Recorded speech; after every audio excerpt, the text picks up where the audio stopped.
Hello, everybody. Today I want to talk about very important Black-Scholes option pricing model, which is might be the most important option pricing that model that we have. Let's get started with the assumptions of this model. Number one assumption is that it's for European exercise, which means exercise only at maturity. However, most American options they would be exercised only on maturity date, so it's almost the same thing. Number two, we assume we have constant volatility. We have constant risk-free rates. We have continuous dividend yield of Q, which is reinvested in the stock market, the same stock, and log normal distribution of stock prices, which means the natural log or ln of the stock price is normally distributed. And we assume that we have no transaction costs or taxes. Now, let's get to know the required information. If we want to price any options, we must have this information or we cannot do the option pricing. Number one, current stock price. Number two, strike price. Number three, time to expiration. Number four, risk-free rate. Number five, dividend yield. Number six, volatility of the stock. And also we need cumulative distribution function of the standard normal distribution, which is given here. If we assume that we have a normal distribution, this cumulative distribution function shows us the area on the curve before a number, for example, x. X here is 1. So we know that the whole area on the curve from negative infinity to positive infinity is 1. Now, this is like from negative infinity up to this number x is shown with n of x. So let's get to the formula. We are not going to mathematically drive the formula. However, we are going to talk about the interpretation extensively. Excuse me. We have call option when we have put options. So the formula for the call option is this. S, which is the stock price times exponential function of negative Q times T times normal distribution times this cumulative normal distribution for D1 minus K, which is strike price, times E negative RT times N2 ND2. What are ND1 and ND2? What are D1 and D2? We're going to define them in a minute. So price of put option is K, which is the strike price, times E negative RT and negative D2 minus S E negative QT and negative D1. Now, D1 and D2 are defined as follows. D1 is natural log of ratio of S to K plus R minus Q plus half of variance, all of those times T divided by standard deviation times square root of T. And D2 is defined as D1 minus sigma square root of T. As you can see, these formula are pretty mathematical and abstract. Now we want to get to know them. So then the rest of this topic is just devoted to the meaning of the interpretation of these formula and why do we have them. So let's get started with the interpretation. Think of the call option price as discounted value of what you expect to receive. Now it has two terms, yes? Let's just have this call price one more time. It has two terms and then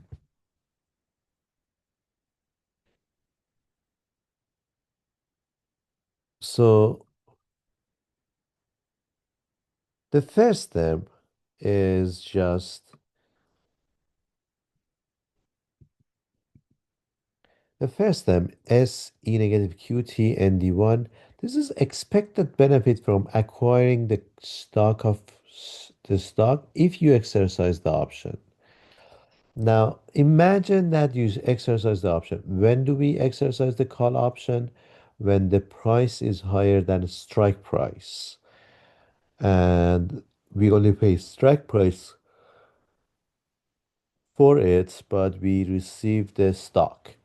Now, if we receive this stock, what are we getting? So we are getting S, which is the current price. However, in the meanwhile that you have the option, we are not going to receive the dividends, so we have to deduct or we have to take this not receiving dividend into account. And then we multiply that by a factor ND1. We'll get back to that ND1 in next slides. However, when at the expiration date, when you get this option, you have to pay some money. The money is like the money is exercise price, yes. So here is exercise price. This is the expected cost of exercising the option. It's what you will have to pay. And then the call option is defined as what you receive minus what you have to pay. So the option price is the difference between the present value of what you might get and the present value of what you will pay. That's just the gist of call price, Black-Scholes call option pricing. However, we got to know D1 and D2 and when what they represent and ND1 and ND2. So let's get started with ND2. Yes, not with ND1, but ND2. So it's right here at the end of the formula.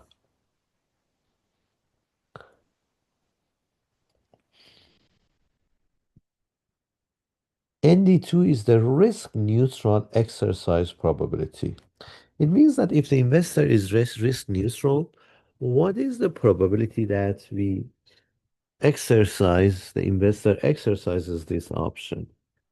So ND2 is the probability that at expiration at time t, the stock price S will be above the strike price K. So remember, this is a call option. The call option is would get exercised only and only if S, which is the stock price, is greater than the strike price at the expiration date.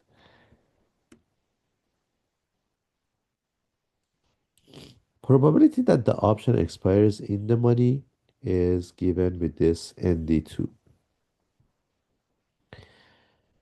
For put option, we have N negative D2, which is the risk neutral probability that the put exercise in the money.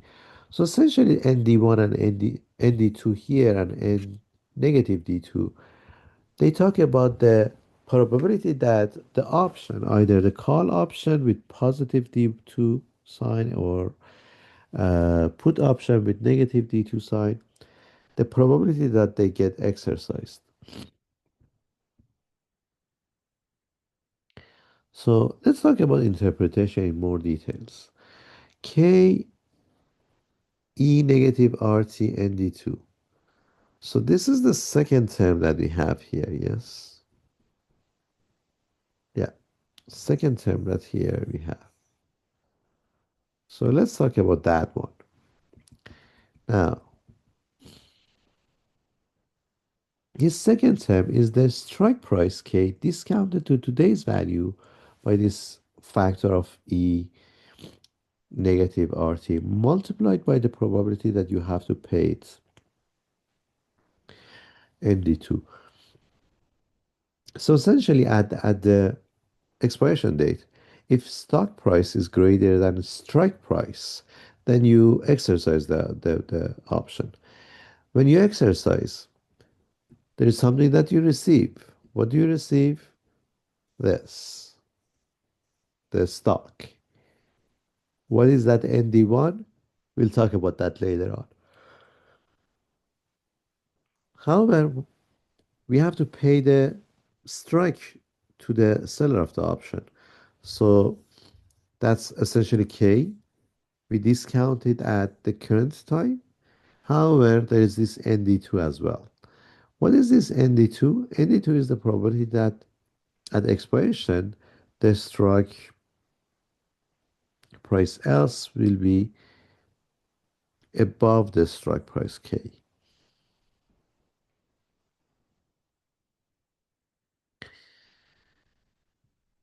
So we talked about this. It's expected.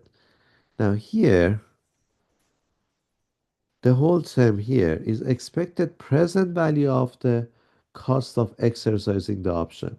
So it tells us that if the call option is exercised at like later on in time, what's the it's expected uh, like what how much do we have to pay if the option is exercised? So it talks about that. Expected present value of the cost of exercising the option. Now, so we talked about this ND2. Yes. ND2 is a probability. What probability? The probability that the call option would be exercised. Now, let's talk about ND1. ND1 is also known as the delta of the call option. Uh, Delta measures how much the price of the option changes for $1 change in the underlying asset price. Like if underlying asset price increases by $1, how much the option price would increase.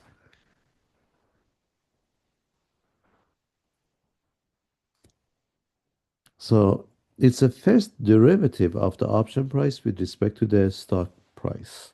DS with over DC. DC over DS. We are not gonna just use derivatives whatsoever. It just talks about the interpretation of this. And S times ND1 is the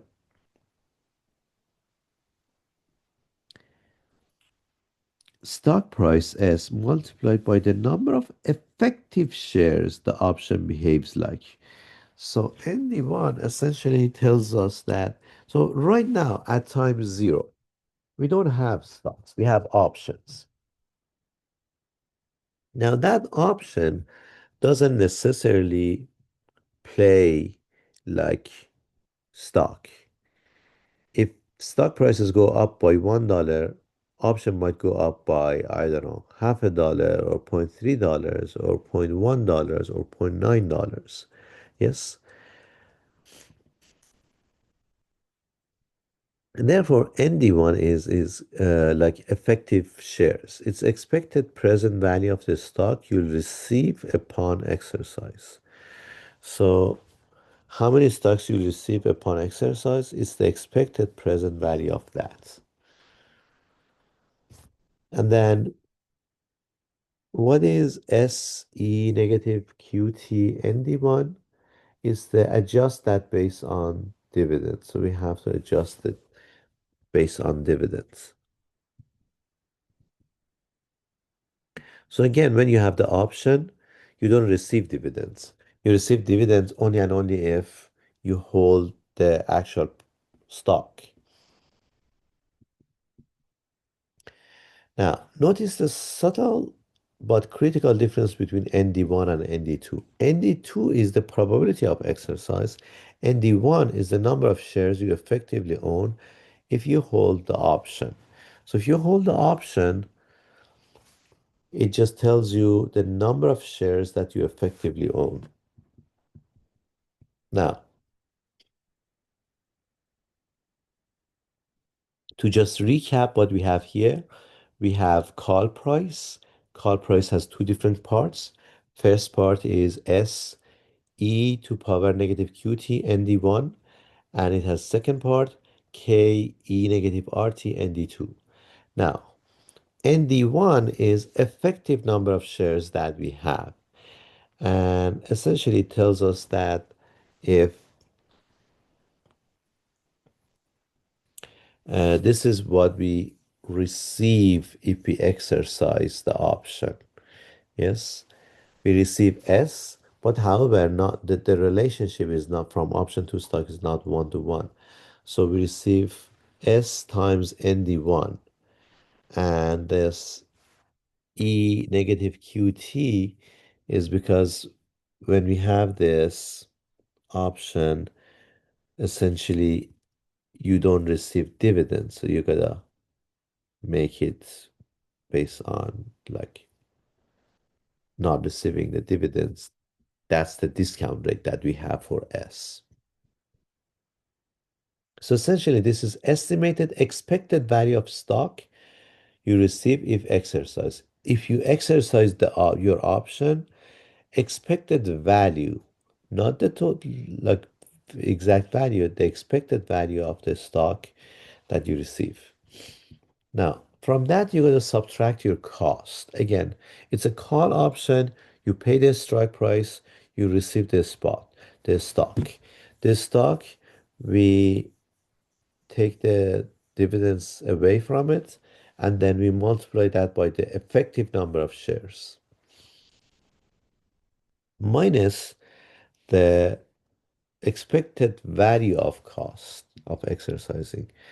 The difference is the fair price of the call. Yes.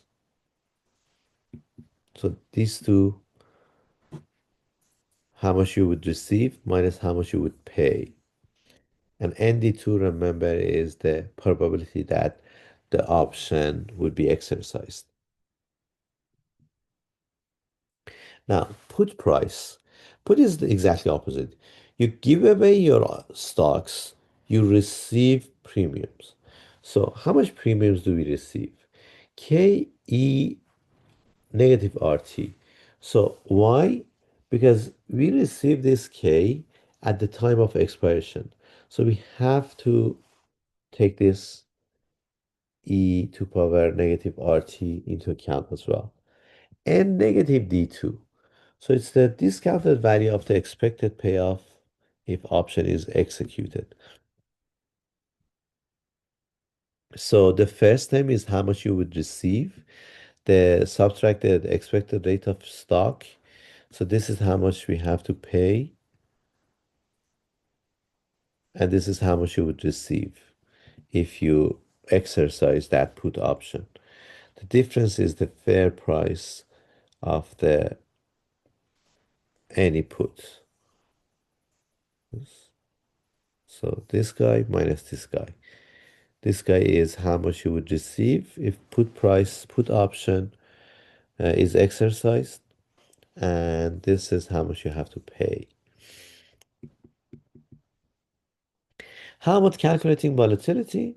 As always, we can't observe future volatility directly, but one possibility is to measure the sigma from historical returns, use daily data, and then multiply it by square root of 252. And you can use the historical data as a proxy for future volatility. Thank you very much, everybody, and have a wonderful time.